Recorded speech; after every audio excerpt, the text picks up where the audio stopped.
ದೇಶದ ಪ್ರಧಾನಿಯವರು ಆಗಸ್ಟ್ 2ರಂದು ಈ ಒಂದು ಅಭಿಯಾನಕ್ಕೆ ಚಾಲನೆ ನೀಡಿದ್ದಾರೆ. ಈಶ್ವರಿ ವಿಶ್ವವಿದ್ಯಾಲಯದ ಒಂದು ಯೋಜನೆ ಇದೆ. ಆಗಸ್ಟ್ 6ನೇ ತಾರೀಕಿನಿಂದ ಸೆಪ್ಟೆಂಬರ್ 4ನೇ ತಾರೀಕಿನವರೆಗೆ 10 ಕೋಟಿ ಜನರಿಂದ ಈ ನಶಾಮುಕ್ತಿ ಅಭಿಯಾನದಲ್ಲಿ ಪಾಲ್ಗೊಳ್ಳುವಂತಹ ಪ್ರತಿಜ್ಞೆಯನ್ನು ಮಾಡಿಸುವಂತಹ ಯೋಜನೆಯನ್ನು ಹೊಂದಿದೆ. ಆ ನಿಮಿತ್ತ ನಾವು ಇಲ್ಲಿಗೆ ಆಗಮಿಸಿದ್ದೇವೆ. ಇವತ್ತು ವರ್ತಮಾನ ಜಗತ್ತಿನಲ್ಲಿ ನಾವು ನೋಡ್ತಾ ಇದ್ದೀವಿ, ವ್ಯಸನ ಅಥವಾ ದುಶ್ಚಟಗಳು ಅನ್ನುವಂತಹ ಪಿಡುಗಿಗೆ ಪ್ರತಿಯೊಬ್ಬ ಮನುಷ್ಯ ಬಲಿಯಾಗ್ತಾ ಇದ್ದಾರೆ. ಒಂದಲ್ಲ ಒಂದು ರೂಪದಿಂದ ಬಲಿಯಾಗ್ತಾರೆ. ಅನೇಕ ರೂಪದ ಹಾನಿಗಳು ಏನಾಗ್ತದೆ ಅನ್ನೋದು ತಮ್ಮೆಲ್ಲರಿಗೂ ಗೊತ್ತಿದೆ. ಒಂದು ದುಡ್ಡು ಹಾಳಾಗ್ತದೆ, ಆರೋಗ್ಯ ಹಾಳಾಗ್ತದೆ, ಕುಟುಂಬದ ಶಾಂತಿ ನೆಮ್ಮದಿ ಕದಡ್ತದೆ. ಆಮೇಲೆ ದುಶ್ಚಟಕ್ಕೆ ವಶ ಆಗಿರುವಂತಹ ವ್ಯಕ್ತಿ ಅನೇಕ ರೋಗಗಳಿಗೆ ಬಲಿಯಾಗ್ತಾರೆ. ಆ ಮನೆಯೊಳಗಡೆ ಎಷ್ಟೆಲ್ಲ ಹಿಂಸೆ ಆಗ್ತದೆ. ದುಡ್ಡು ಸಿಕ್ಕಿಲ್ಲ ಅಂದರೆ ಕಳ್ಳತನ ಮಾಡ್ತಾರೆ. ಕಳ್ಳತನ ಮಾಡೋದಕ್ಕೆ ದುಡ್ಡು ಸಿಕ್ಕಿಲ್ಲ ಅಂತಂದರೆ ಕೊಲೆ ಸುಲಿಗೆ ಮಾಡೋದಕ್ಕೆ, ಅಪರಾಧ ಮಾಡೋದಕ್ಕೂ ಕೂಡ ಹಿಂದೆ ಮುಂದೆ ನೋಡೋದಿಲ್ಲ. ಮತ್ತು ಅನೇಕ ರೂಪದ ಕೆಟ್ಟ ಪರಿಸ್ಥಿತಿಗೆ ಈ ವ್ಯಸನಗಳಿಂದ ಕಾರಣ ಮನುಷ್ಯ ಆಗ್ತಾ ಇದ್ದಾನೆ. ಮುಖ್ಯವಾಗಿ ವ್ಯಸನಕ್ಕೆ ಕಾರಣ ಏನು ಅಂದರೆ ಒತ್ತಡದ ಜೀವನ. ಯಾವುದೇ ರೂಪದ ಸಮಸ್ಯೆಗಳು, ಪರಿಸ್ಥಿತಿಗಳು, ಏರುಪೇರುಗಳು ಒತ್ತಡಕ್ಕೆ ಕಾರಣ ಆಗಿ ಮನುಷ್ಯ ಈ ಒಂದು ದುಶ್ಚಟಗಳಿಗೆ ವಶ ಆಗ್ತಾನೆ.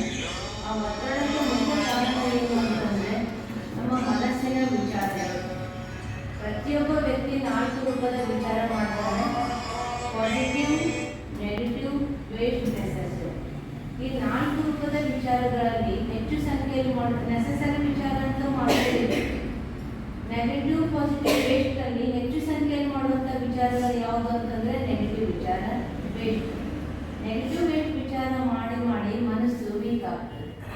ಈಗ ಯಾವ ರೀತಿ ಒಬ್ಬ ವೀಕ್ ಆಗಿರುವಂಥ ವ್ಯಕ್ತಿಗೆ ಒಂದು ಗ್ಲಾಸ್ ನೀರು ಕೊಡಪ್ಪ ಅಂದರೆ ಏನು ಕಷ್ಟ ಕೊಡ್ತಾರಪ್ಪ ಇವ್ರು ನನಗೆ ರಿಮೂವ್ ಮಾಡ್ತಾರೆ.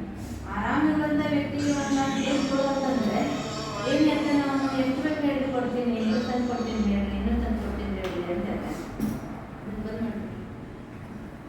ಅದಕ್ಕೆ ಇನ್ನೂ ತಂದು ಕೊಡ್ತೀನಿ, ಎಷ್ಟು ಬೇಕಷ್ಟು ಹೇಳ್ರಿ ಅಂತ ಶಕ್ತಿ ಇರುವಂತ ಇರ್ತಾನೆ. ಶಕ್ತಿ ಇಲ್ಲದೆ ಇರುವಂಥವನಿಗೆ ಸಣ್ಣ ಕೆಲಸನ ಭಾರ ಆಗ್ತದೆ. ಹಾಗೆ ನಮ್ಮ ಮನಸ್ಸು ವೀಕ್ ಆದಾಗ ಸಣ್ಣ ಪುಟ್ಟ ವಿಚಾರಗಳು, ಸಮಸ್ಯೆಗಳು, ಪರಿಸ್ಥಿತಿಗಳು ಎಲ್ಲವೂ ಭಾರ ಆಗ್ತದೆ. ಅದಕ್ಕೆ ನಾವು ಮಾನಸಿಕವಾಗಿ ಸಶಕ್ತವಾಗಿ ಇರಬೇಕು ಅಂದರೆ ಸಕಾರಾತ್ಮಕ ಚಿಂತನೆಯನ್ನು ಮಾಡಬೇಕು. ಎಷ್ಟೆಷ್ಟು ನಾವು ಪಾಸಿಟಿವ್ ಆಗಿರ್ತೀವಿ. ಈಗ ಬರೀ ಕುಡಿಯೋದ್ರಷ್ಟೇ ಟೆನ್ಷನ್ ಇದೆ ಅಂತ ಅಲ್ಲ, ಪ್ರತಿಯೊಬ್ಬ ಸಣ್ಣ ಮಗನು ಕೂಡ ಟೆನ್ಷನ್ ಆಗಿದೆ ಅಂತ. ಹಾಗೆ ಪ್ರತಿಯೊಬ್ಬರು ಇವತ್ತು ಒತ್ತಡದ ಜೀವನದಲ್ಲಿ ಇದ್ದೀವಿ. ಆ ಒತ್ತಡದಿಂದ ಮುಕ್ತ ಆಗಬೇಕು ಅಂದರೆ ಸಕಾರಾತ್ಮಕ ಚಿಂತನೆ ನಾವು ಮಾಡುವಂಥದ್ದು ಅವಶ್ಯಕತೆ ಇದೆ. ಅದಕ್ಕೆ ಮೆಡಿಟೇಷನ್ ಅಂತಲೂ ಕೂಡ ಹೇಳ್ತೀವಿ. ಇನ್ನೊಂದು, ತಾವೆಲ್ಲರೂ ಈ ಒಂದು ವೃತ್ತಿಯನ್ನು, ಪದವಿಯನ್ನು ತಗೊಳ್ಳೋದಕ್ಕೆ ಓದ್ತಾ ಇದ್ದೀರಿ. ಇದು ವಿಶೇಷವಾದಂತಹ ಸೇವೆ ಮತ್ತು ಅನುಕಂಪ ಪ್ರೀತಿ ಇರುವಂತಹ ಇದೊಂದು ಸೇವೆ. ನಾವು ಎಲ್ಲರೂ ಆರಿಸ್ಕೊಂಡಿದ್ದೀರಿ. ಉಳಿದೆಲ್ಲ ಪದವಿಗಳು ಜಗತ್ತಿನಲ್ಲಿ ಇದ್ದಾವೆ, ದೊಡ್ಡ ದೊಡ್ಡ ಅಧಿಕಾರ ಮಟ್ಟದಲ್ಲಿ ಇದ್ದಾವೆ.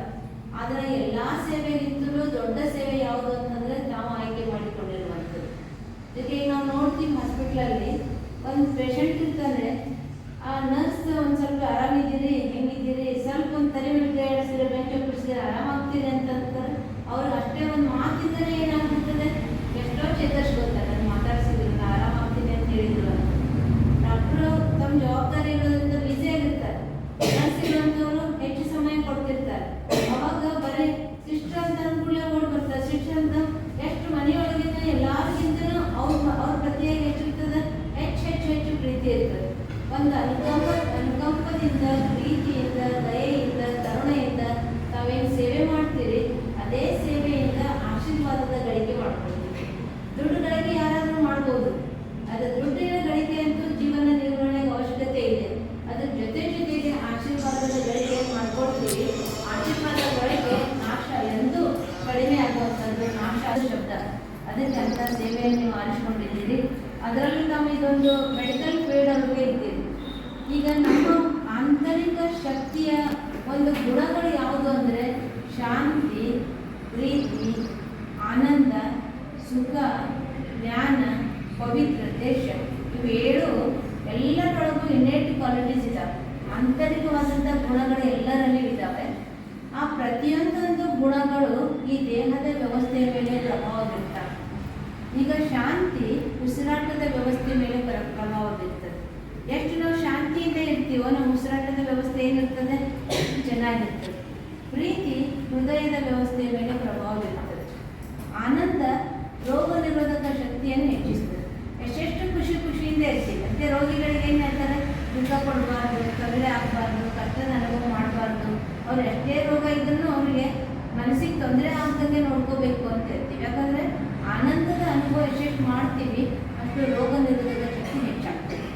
ಸುಖದ ಅನುಭವ ಏನು ಮಾಡ್ತೀವಿ, ಮಾಂಸಖಂಡಗಳ ಶಕ್ತಿ ಹೆಚ್ಚಾಗ್ತದೆ. ಜ್ಞಾನದ ಅನುಭವ ಏನು ಮಾಡ್ತೀವಿ, ನರದ ವ್ಯವಸ್ಥೆಯ ಮೇಲೆ ಒಳ್ಳೆ ಪ್ರಭಾವ ಬೀರ್ತದೆ. ಪವಿತ್ರತೆಯ ಶಕ್ತಿ, ಪವಿತ್ರತೆಯ ಗುಣದಿಂದ ನಮ್ಮಲ್ಲಿರುವಂತಹ ಆಂತರಿಕ ಗುಣಗಳ ಊರ್ಧ್ವೀಕರಣ ಆಗ್ತದೆ, ಅಂದರೆ ಹೆಚ್ಚಾಗ್ತಾ ಹೋಗ್ತದೆ. ಆಮೇಲೆ ಶಕ್ತಿ ಅನ್ನುವಂಥ ಗುಣದಿಂದ ನಮ್ಮ ದೇಹದ ಎಲುಬು ಕೀಲುಗಳು ಒಳ್ಳೆ ಶಕ್ತಿಶಾಲಿಯಾಗಿರ್ತವೆ, ಒಳ್ಳೆ ಕೆಲಸ ಕೊಡ್ತವೆ. ಅಂದರೆ ನಮ್ಮ ಮನಸ್ಸಿನ ಅಲ್ಲಿರುವಂತಹ ಗುಣ, ನಮ್ಮ ಆತ್ಮನ ಗುಣಗಳೇನಿದಾವಲ್ಲ, ನಮ್ಮ ದೇಹದ ವ್ಯವಸ್ಥೆಯ ಮೇಲೆ ಬಹಳಷ್ಟು ಪ್ರಭಾವಕಾರಿಯಾಗಿರುವಂತಹ ಪ್ರಭಾವವನ್ನು ಬೀರ್ತವೆ. ಅದಕ್ಕೆ ಆ ಗುಣಗಳನ್ನು ಸ್ಮೃತಿ ಮಾಡಿಕೊಂಡು ಆ ಸ್ಥಿತಿಯಲ್ಲಿರುವಂಥ ಅಭ್ಯಾಸ ನಾವು ಮೇಲಿನ ಮೇಲೆ ಮಾಡಬೇಕು. ಅದಕ್ಕೆ ಮೆಡಿಟೇಷನ್ ಅಥವಾ ಸಕಾರಾತ್ಮಕ ಚಿಂತನೆ ಅಂತ ಹೇಳಾಗ್ತದೆ. ಅದಕ್ಕೆ ನಾನು 2 ನಿಮಿಷ ನಿಮಗೆ ಅದನ್ನ ಅಭ್ಯಾಸ ಮಾಡಿಸ್ತೀನಿ, ಆಮೇಲೆ ಪ್ರತಿಜ್ಞೆಯನ್ನು ಹೇಳ್ತೇನೆ. ನಾವೆಲ್ಲರೂ ನಾನು ಯಾವ ರೀತಿ ಹೇಳ್ತೀನಿ ಅದೇ ರೀತಿ ಅನುಭವ ಮಾಡಿರಿ. ನಾನು ಏನು ಹೇಳ್ತೀನಿ ಅದೇ ಶಬ್ದದಲ್ಲಿ ವಿಜುವಲೈಸೇಷನ್ ಮಾಡಿ ಶ್ರದ್ಧಾಪೂರ್ವಕವಾಗಿ ಪ್ರತಿಜ್ಞೆ ಮಾಡುತ್ತೇನೆ. ನಾನು ಎಲ್ಲಾ ರೀತಿಯ ಮಾದಕ ದ್ರವ್ಯಗಳ ದುರುಪಯೋಗ ಮತ್ತು ವ್ಯಸನದಿಂದ ದೂರ ಇರುತ್ತೇನೆ. ನಾನು ಆರೋಗ್ಯಕರ ಮೌಲ್ಯಾಧಾರಿತ ಮತ್ತು ಸಕಾರಾತ್ಮಕ ಜೀವನ ಶೈಲಿಯನ್ನು ಅಳವಡಿಸಿಕೊಳ್ಳಲು ಸದಾ ಪ್ರಯತ್ನಿಸುತ್ತೇನೆ. ನಾನು ನನ್ನ ಕುಟುಂಬ ಸ್ನೇಹಿತರು ಮತ್ತು ಸಮಾಜವು ಮಾದಕ ದ್ರವ್ಯ ಮುಕ್ತ ಜೀವನ ಶೈಲಿಯನ್ನು ಅಳವಡಿಸಿಕೊಳ್ಳಲು ಪ್ರೇರೇಪಿಸುತ್ತೇನೆ. ನಾನು ನನ್ನ ಸಮಯ ಶಕ್ತಿ ಸಾಮರ್ಥ್ಯಗಳು ಮತ್ತು ಸಂಪನ್ಮೂಲಗಳನ್ನು ಉತ್ತಮ ರೀತಿಯಲ್ಲಿ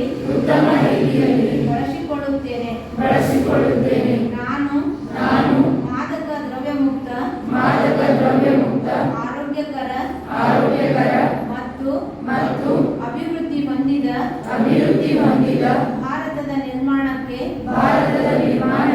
ಸಕಾರಾತ್ಮಕವಾಗಿ ಕೊಡುಗೆ ನೀಡುತ್ತೇನೆ. ನಶಾಮುಕ್ತ ಭಾರತ ವಿಕಸಿತ ಭಾರತ.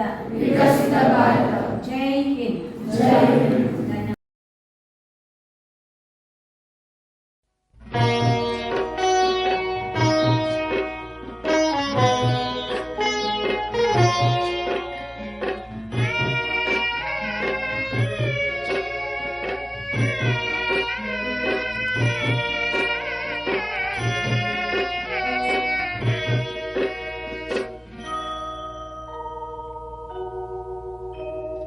ज्योत जगाओ,